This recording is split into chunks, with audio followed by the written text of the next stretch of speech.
Balikin.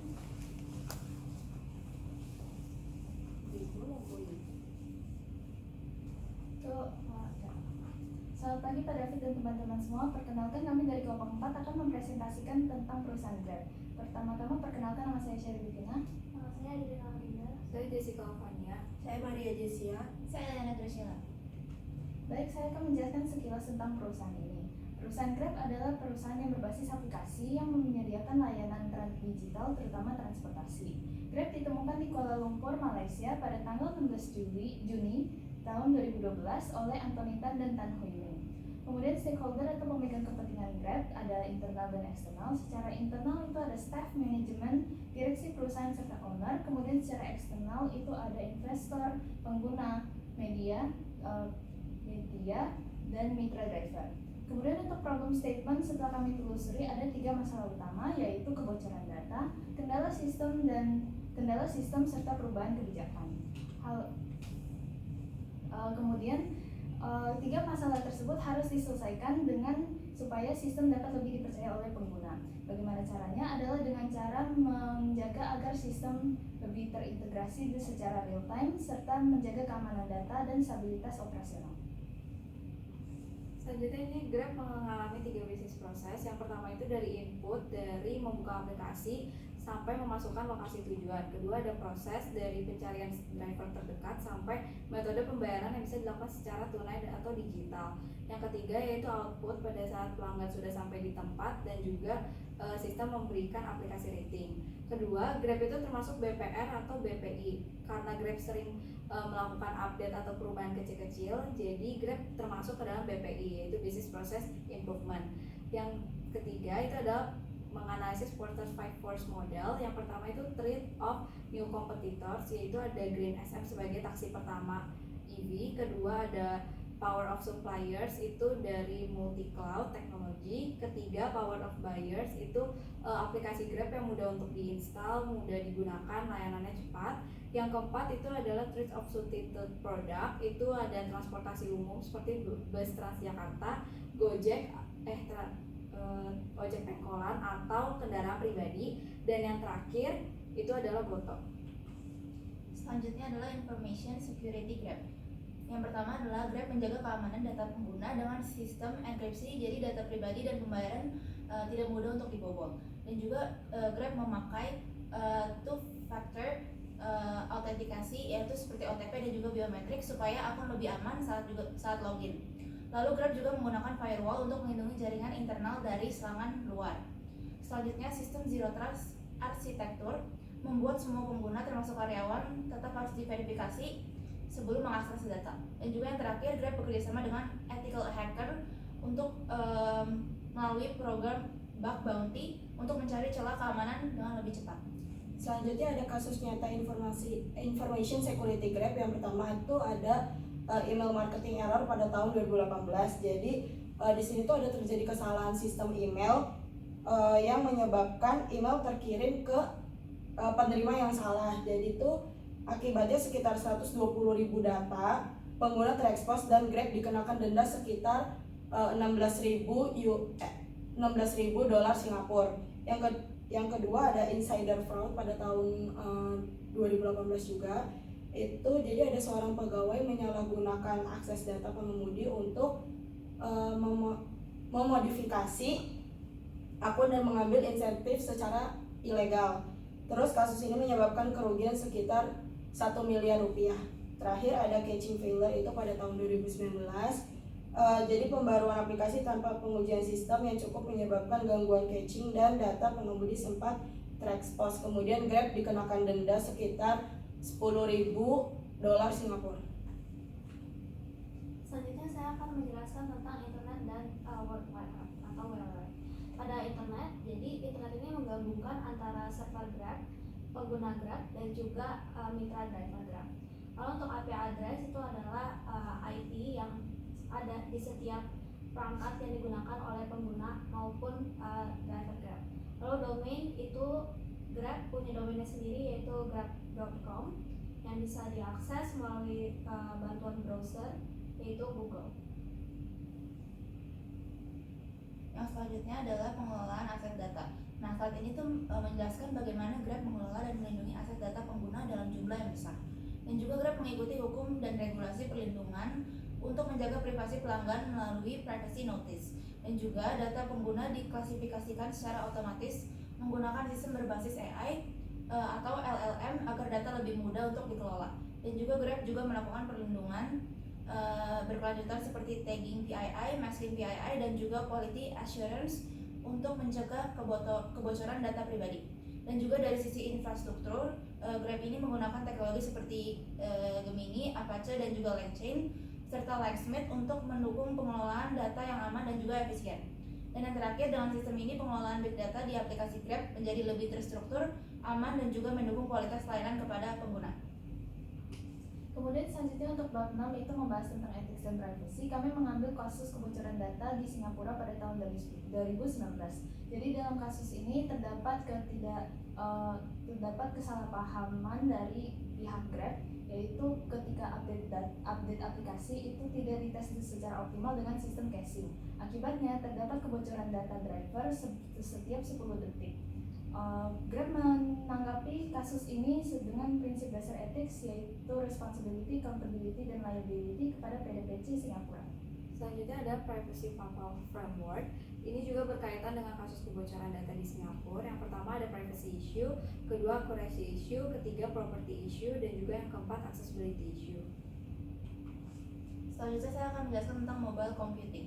Yang pertama, mobile computing itu memungkinkan untuk pemuda mengakses internet dan juga layanan digital melalui smartphone dengan mudah. Dan juga orang bisa melakukan aktivitas komunikasi seperti belanja online ataupun transaksi digital dimanapun dan juga kapanpun. Dan juga penggunaan internet mobile ini meningkatkan risiko kebocoran data pribadi karena semua aktivitas dilakukan secara online, banyak data pribadi pengguna yang disimpan di dalam data. Dan juga kalau itu bocor bisa langsung tersebar dan juga disalahgunakan. Yang ketiga, kasus kebocoran data di Singapura ini menjadi contoh bahwa perusahaan harus memiliki sistem keamanan yang kuat agar data pengguna tetap aman dan juga tidak mudah bocor.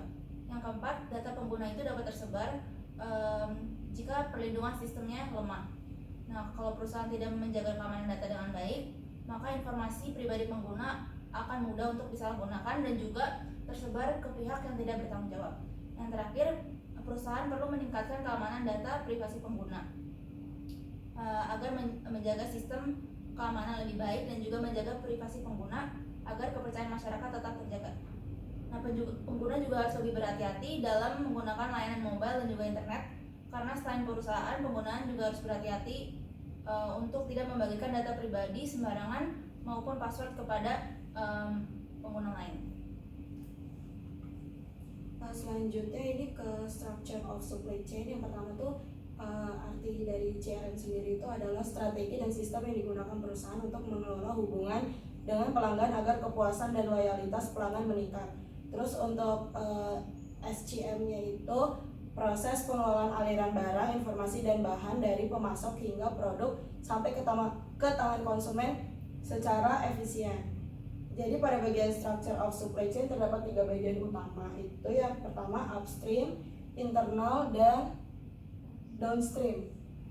Nah, jadi untuk upstream itu merupakan penyedia barang dan jasa seperti restoran, supplier bahan, terus makanan, driver, dan juga penyedia cloud kitchen. Kemudian untuk yang internal itu dia platform digital Grab sendiri, seperti aplikasi Grab, Grab Support Center, terus dan sistem logistik perusahaan. Kemudian ada downstream itu merupakan pelanggan atau konsumen akhir yang menerima layanan dari Grab, misalnya memesan makanan, transportasi, atau jasa pengiriman.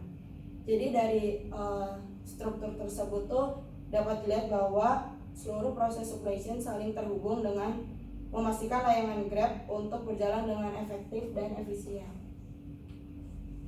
Jadi kemudian teknologi yang dipakai oleh Grab itu ada 4. Yang pertama ada AI atau machine learning. Jadi itu tuh teknologi ini digunakan untuk memprediksi jumlah order di suatu daerah, terus mengoptimasi rute perjalanan driver, terus juga menghitung estimasi waktu kedatangan atau ETD. Dengan AI, sistem dapat bekerja lebih cerdas dan membantu meningkatkan efisien pelayanan. Yang kedua ada teknologi kedua yaitu ada real time tracking. Jadi teknologi ini tuh menggunakan GPS untuk memantau posisi driver atau paket secara langsung. Dengan fitur ini pelanggan dapat mengetahui lokasi pesanan mereka secara real time sehingga meningkatkan rasa aman dan kenyamanan pelanggan. Oke, selanjutnya saya akan menjelaskan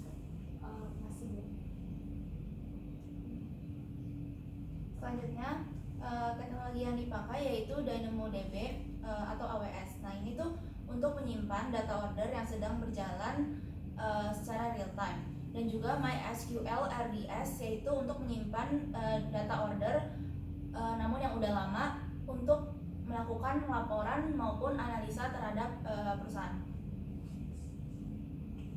Oke, selanjutnya saya akan menjelaskan tentang flowchart as is dan sekaligus menjadi flowchart to be dalam pembuatan akun Grab. Jadi proses pertama di sini adalah permintaan akses lokasi kepada pengguna. Lalu yang kedua itu akan dilanjutkan kepada permintaan akses lokasi yang lebih spesifik. Lalu yang ketiga itu nanti pengguna akan diarahkan ke halaman homepage Grab. Terus nanti akan muncul pertanyaan di tampilan pengguna, yaitu apakah Anda sudah terdaftar atau belum. Jika iya, pengguna bisa masuk ke halaman masuk. Tapi kalau belum, prosesnya akan berlanjut ke masuk ke halaman daftar. Lalu pengguna akan diminta memasukkan nomor telepon dan nantinya akan muncul kode OTP yang dikirim melalui WhatsApp. Lalu pengguna harus memasukkan kode OTP tersebut dan mengklik tombol berikutnya. Dan selanjutnya pengguna diminta untuk memasukkan nama. Dan setelah memasukkan nama, pengguna akan tampilan pada pengguna akan kembali ke homepage Grab, dan pengguna bisa mengklik profile untuk mengecek apakah sudah tersave atau belum data-data. Nah, selanjutnya itu adalah proses masuk akun setelah diupdate. Pengguna bisa masuk ke Play Store untuk mengeklik tombol update. Lalu setelah sudah update, opsi tersebut akan berubah menjadi tombol open. Nah, pengguna bisa klik tombol open, kemudian masuk ke halaman homepage Grab. Setelah itu kita bisa klik profile, kemudian nanti ada pertanyaan apakah akun dan juga nomor telepon Anda sudah benar. Apabila sudah benar, bisa diarahkan masuk untuk ke homepage Grab. Tapi jika belum benar, artinya data Anda itu bocor. Nah, sebelumnya adalah flowchart AS, sekarang adalah flowchart ASCII yang akan kami yang fitur yang sudah kami tambahkan untuk menjaga keamanan data. Jadi sebelumnya kami masih sama, yaitu menotifikasi pengingat update, itu update dilakukan secara manual. Kemudian prosesnya masih sama, masuk ke Play Store, kemudian dipencet update, dan akhirnya kita setelah update bisa dipencet open aplikasinya. Dan fitur yang kami tambahkan yang bisa dilihat ada masuk ke halaman login, memasukkan email dan password. Kemudian setelah memasukkan email dan password, pengguna dapat memencet login dan muncul layar Unchanged Device Auto, di mana pengguna harus memberikan identifikasi sidik jari. Jika sidik jari tidak sesuai, maka akses akan ditolak dan harus coba lagi hingga berhasil. Jika berhasil, maka akan dilanjutkan verifikasi sidik jarinya yang diterima, kemudian pencet login kembali. Setelah pencet login, itu baru pengguna dapat masuk ke homepage Grab dan mengecek profil apakah sudah sesuai dan belum. Jika sudah sesuai, maka pengguna dapat berlanjut ke aktivitas sehari-hari menggunakan Grab, dan jika tidak, maka pengguna dapat mengontak ke customer service terkait data. Selanjutnya kita akan mendemokan Figma kita. Berikut Figma kita. Dari flow yang pertama, ini tadi yang mengenai pembuatan akun Grab. Jadi di sini tampilannya akan meminta untuk akses lokasi dari pengguna. Nah, setelah itu pengguna bisa mengklik masukkan lokasi saya. Nah, di sini akan tampilannya seperti ini, lokasimu. Nah, karena Grab ini kan diciptakannya di Singapura, makanya biasanya akan tampilannya mencarimu di Singapura. Tapi karena misalnya kita adanya di Indonesia, ini bisa diganti, bisa kita cari nama negara atau wilayah kita. Nah, misalnya di sini udah ada Indonesia, tinggal diklik. Nah, lalu kita juga bisa memasukkan lokasi kita yang lebih spesifik di sini seperti nama kota atau mungkin provinsi dan sebagainya. Lalu diklik, nah nanti akan muncul nama tempat yang kita ingin jadikan lokasi kita. Nah, misalnya kita mau pilih Rawabuntu Station di Grab Now Shelter. Nah, setelah diklik, nanti pengguna bisa mengklik tombol konfirmasi. Nah, nanti akan diarahkan ke homepage Grab. Nah, di sini akan muncul tadi pertanyaan daftar atau masuk. Nah, kalau misalnya belum punya akun Grab, bisa pencet untuk daftar. Nah, di sini pengguna akan diminta untuk memasukkan nomor telepon. Lalu ke berikutnya, nah di sini akan dikirimkan kode OTP melalui WhatsApp. Ini kode OTP-nya. Lalu pengguna bisa memasukkan di sini dan ke berikutnya. Nah, di sini pengguna akan diminta untuk memasukkan nama panggilan. Lalu ke berikutnya, nah di sini akan kembali lagi ke homepage dan pengguna bisa mengklik yang tombol yang ini dan di sini bakal terlihat bahwa data-data tadi sudah tersedia.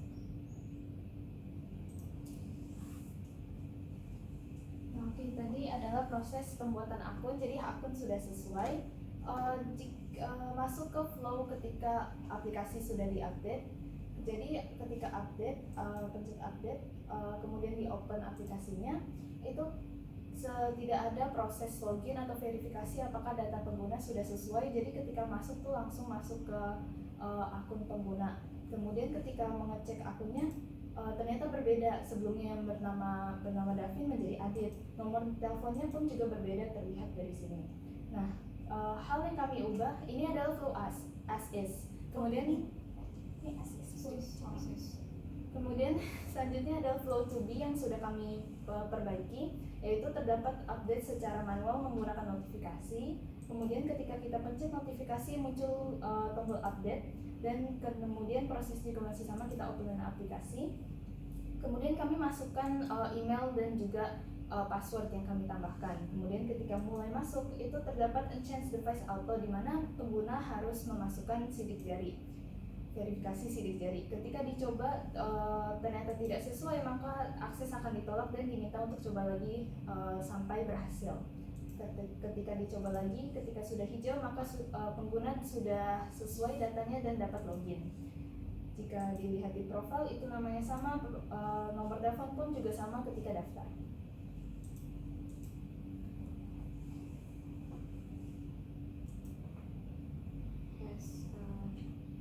Selanjutnya ini adalah daftar pustaka yang kami gunakan. Sekian presentasi dari kami, terima kasih. Terima kasih. Yay! Bagus banget.